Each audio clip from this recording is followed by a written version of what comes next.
अस्सलाम वालेकुम नाजरीन, जैसा कि आप सबको पता है माह रमज़ान शुरू हो चुका है। और इस हवाले से आज की जो मैं पॉडकास्ट करने वाला हूँ वो है डॉक्टर बिलाल मलिक साहब। इनके साथ मैं आज गुफ्तगू करूँगा और माह रमज़ान के हवाले से इसके दीनी और दुनियावी फ़वाइद पूछूँगा, इसकी फ़जीलत पूछूँगा।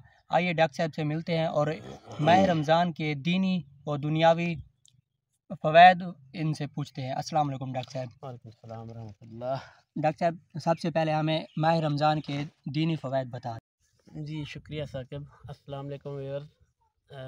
अल्लाह ताला का फरमान है कुरान शरीफ में, जिसका तर्जुमा है कि ए ईमान वालो, तुम पर रोज़े फ़र्ज़ किए गए हैं जैसा कि तुमसे पहली उम्मतों पर फ़र्ज़ किए गए थे, ताकि तुम परहेज़गार बनो। तो इसी तरह हदीस शरीफ में भी आता है कि जिस शख्स ने रोज़ा रखा और क़याम किया, क़याम से मुराद क़यामुल लैल या रात की नमाज जिसे हम तरावी कहते हैं, इसने रोज़ा रखा और क़याम किया तो अल्लाह ताला उसके पिछले गुनाह माफ़ फरमा देता है। बेशक। तो ये एक बहुत बेहतरीन मौका है अल्लाह ताला ने हमें एक और दिया है कि हम अपने पिछले गुनाह बख्शवा सकें और अपनी आइंदा की ज़िंदगी की इस्लाह कर सकें। तो इसी तरह एक और हदीस शरीफ मुझे ज़हन में आ रही है, जिसका मफ़हूम है कि उस शख्स की नाक खाक आलूद हो जो रमज़ान को पाए मगर उसमें मेहनत और इबादत करके अल्लाह ताला से अपनी बख्शिश न करवा सके। तीन तरह के लोग हैं जिनके लिए अल्लाह के नबी सल्लल्लाहु अलैहि वसल्लम ने ये बद्दुआ दी है।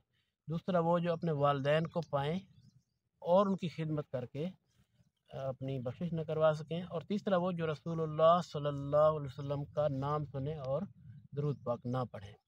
बेशक।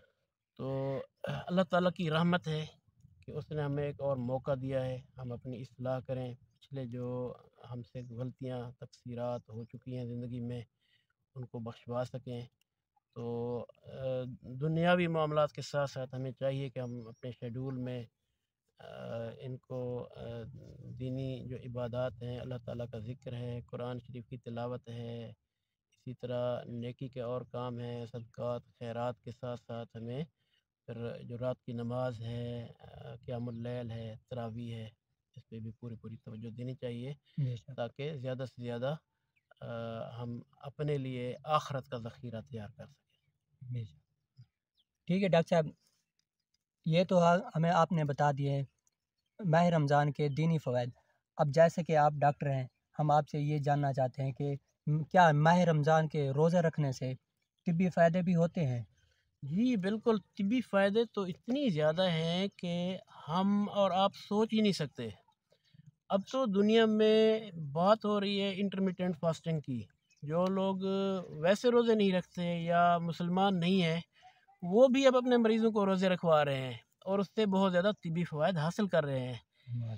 आप इंटरनेट पे सर्च करें IF इंटरमिटेंट फास्टिंग और OMAD, बहुत ज़्यादा आजकल ट्रेंड चला हुआ है। बड़े बड़े डाइटिशियन और एंडोक्राइनोलॉजिस्ट और जो डॉक्टर हैं इसके एंडोक्राइनोलॉजी के और फिजिशियन, ये अपने मरीज़ों को बाकायदा रिकमेंड कर रहे हैं रोज़े। तो माशाल्लाह। ख़ास तौर पे sugar, blood pressure, high cholesterol और fatty liver disease. Fatty liver disease तो इस वक्त हेपेटिक एनकेफेलोपैथी यानी जो जिगर की तकलीफ़ की वजह से ग़िशी और दौरे होते हैं और उसकी लीडिंग काज़ हो चुकी है। उससे पहले हेपेटाइटिस बी और सी, अब हेपेटाइटिस बी और सी की वजह से इतनी ज़्यादा लिवर फेल नहीं हो रहा जितनी फैटी लिवर की वजह से हो रहा है। तो फैटी लिवर जो है वो हमारी जो खुराक लेने का अंदाज़ है वो चूँकि बहुत तेज़ी से बदला है। जो फ़ास्ट फूड हैं वो बहुत ज़्यादा मार्केट में आ चुकी हैं, बेकरीज़ बहुत ज़्यादा हाई लेवल पे चली गई हैं। तो खाने पीने में जो पूरा साल 11 महीने हम बहुत ज़्यादा बेक़ैदगियाँ करते हैं, उसकी वजह से फैटी लिवर, दिल की तकलीफ़, फैटी लिवर का मतलब है जिगर में चर्बी का जमा होना, जिगर की तकलीफ़, दिल की तकलीफ़, शुगर, ब्लड प्रेशर और जो बहुत ज़्यादा मोटापा है। मोटापा। तो ये बीमारियाँ चूँकि बहुत ज़्यादा हो चुकी हैं, تو ان کے باقاعدہ علاج کے طور پر اب روزہ ریکمینڈ کیا جا رہا ہے۔ تو اس سے ہوتا کیا ہے، میں تھوڑا سا آپ کو بیک گراؤنڈ نالج دینا چاہتا ہوں کہ روزہ رکھنے سے، کیونکہ باڈی جو ہے وہ خوراک ہماری باڈی حاصل کرتی ہے ڈائریکٹ کاربوہائیڈریٹ سے، کاربوہائیڈریٹ سے خوراک حاصل کرتی ہے، اور جو لپڈز اور چکنائی ہے وہ سٹور ہوتا ہے ہمارا، تاکہ جب انسان خوراک کی کمی ہو جائے انسان کو، تو وہ چکنائی جو ہے اس سے ہم جسم جو ہے وہ اس کو خوراک کو حاصل کر سکے۔ تو عموماً یہ ہوتا ہے کہ جب ہم صبح ناشتہ کرتے ہیں تو اس میں جو کاربوہائیڈریٹ ہم لے لیتے ہیں تو وہ 4-6 گھنٹے 5-6 گھنٹے ہمارے لیے کافی ہو جاتی ہے۔ جب وہ کاربوہائیڈریٹ ختم ہوتی ہے تو پھر ہمیں بھوک کا احساس ہوتا ہے۔ تو جب روزے سے نہیں ہوتے تو ہم ضرور عموماً کچھ نہ کچھ کھا لیتے ہیں۔ تو جب ہم روزے سے ہوتے ہیں اور کاربوہائیڈریٹس کے جو ہم خوراک میں لیتے ہیں وہ ختم ہو جاتا ہے، تو پھر جو ہماری بھوک کا احساس ہوتا ہے، جب ہم کچھ نہیں کھاتے تو اس سے پھر جسم جو ہے وہ جو سٹور شدہ چکنائی ہے، جو جسم کے اندر، جگر کے اندر، پیٹ کے اندر جو چربی کی صورت میں جمع ہو چکی ہے، اب وہ جسم جو ہے وہ اس کو استعمال کرنا شروع کرتا ہے۔ تو یہ چیز ہماری صحت کے لیے بہت زیادہ ہے۔ اگر اس کو نہیں استعمال کیا جائے گا تو موٹاپا ہوگا، شوگر ہوگی، بلڈ پریشر ہوگا، کولیسٹرول، ہائی کولیسٹرول ہوگا، جگر میں چربی جمع ہوگی جس کو ہم فیٹی لیور کہتے ہیں۔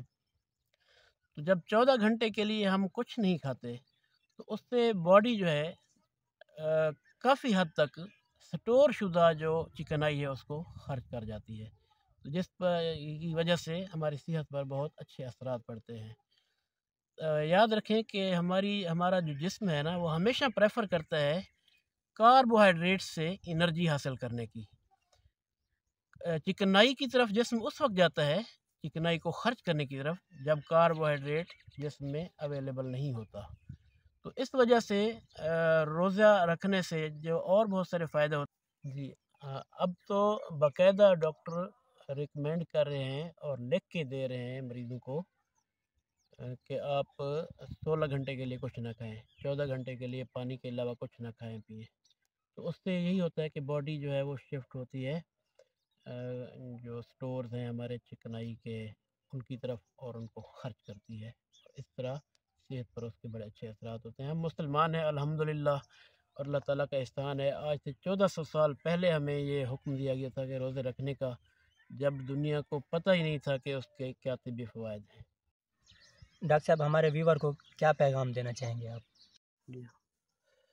جی پیغام پھر وہی ہے کہ ضرور روزے رکھیں، اور جو لوگ اس کے طبی فائدے حاصل کرنا چاہتے ہیں پھر افطار کے وقت بھی احتیاط سے کام لیں۔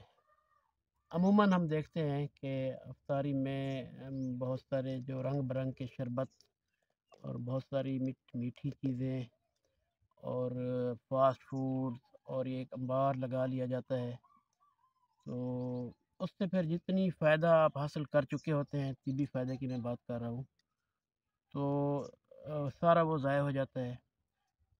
فرض کریں آپ 500 کیلوریز کے برابر ایکسٹرا جو ہے وہ فیٹ سے، اسٹور شدہ چکنائی سے خرچ کر چکے ہیں، تو اگر آپ 1000 کیلوریز افطار میں لے لیں تو پھر ظاہر ہے سارا تو سلسلہ ختم ہو گیا، تو اس کا کوئی جو فائدہ ہونا تھا۔